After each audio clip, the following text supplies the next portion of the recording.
Senator, in October of 1998, you voted against the confirmation of Sonia Sotomayor for lower court. What was your reasoning then, and how does it look to you at this point with the same type of reasoning? Well, my recollection is that I voted against Judge Sotomayor because I thought she was too liberal, that she was more likely to try to make up the law according to her own likes and dislikes than she was to follow the law. And that's a tendency that a lot of people have once they get on the bench. And from the looks of things, my concern was borne out in her later decisions.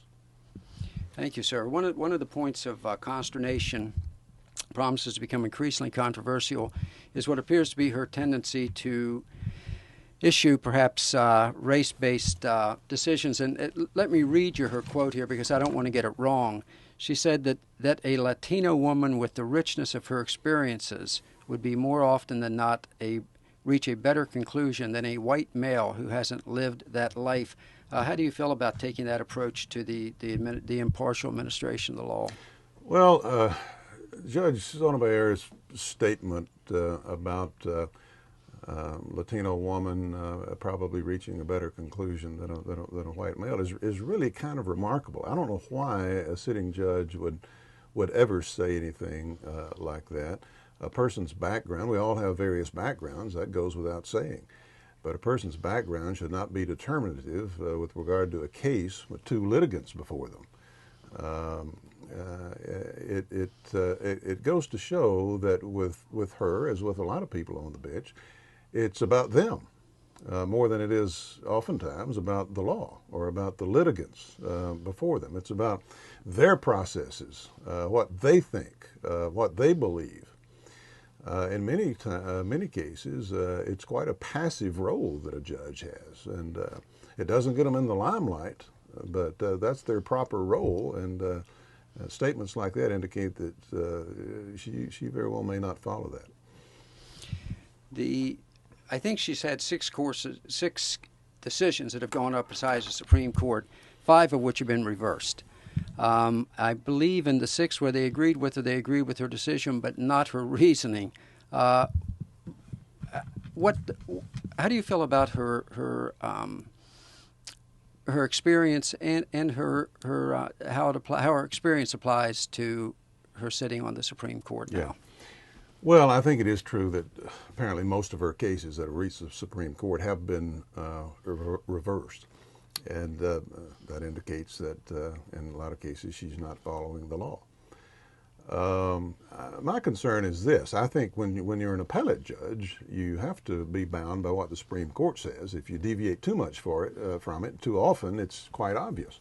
But if you're on the Supreme Court, you're bound by no one and no thing. And I'm concerned in that regard.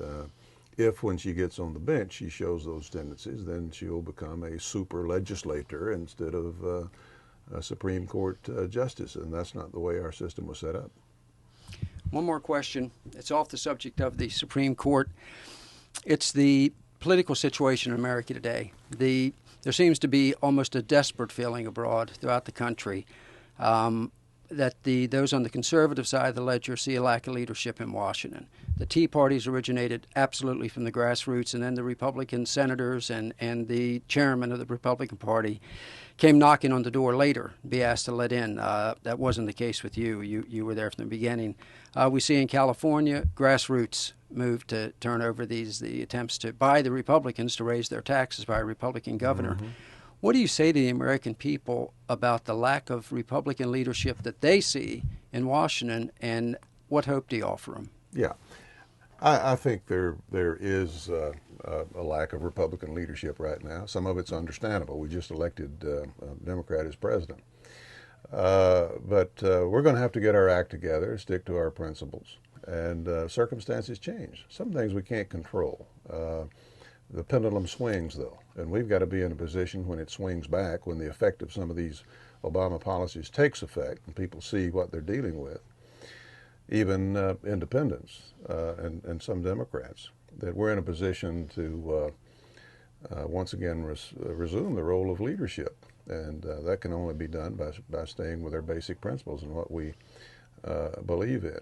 But people in general, I think, see a lot lacking in terms of national leadership, and we've got to take a good look in the mirror because ultimately it's going to depend on us, and we get the kind of government we deserve usually. I was concerned in this last election about things like national security and judges, and now what are we dealing with? Today's headlines. It's national security, what's going on with regard to North Korea and Iran, and judges. So we're seeing the results of elections play out, and the American people have to pay close attention and have a government, insist on a government that's worthy of them and our principles.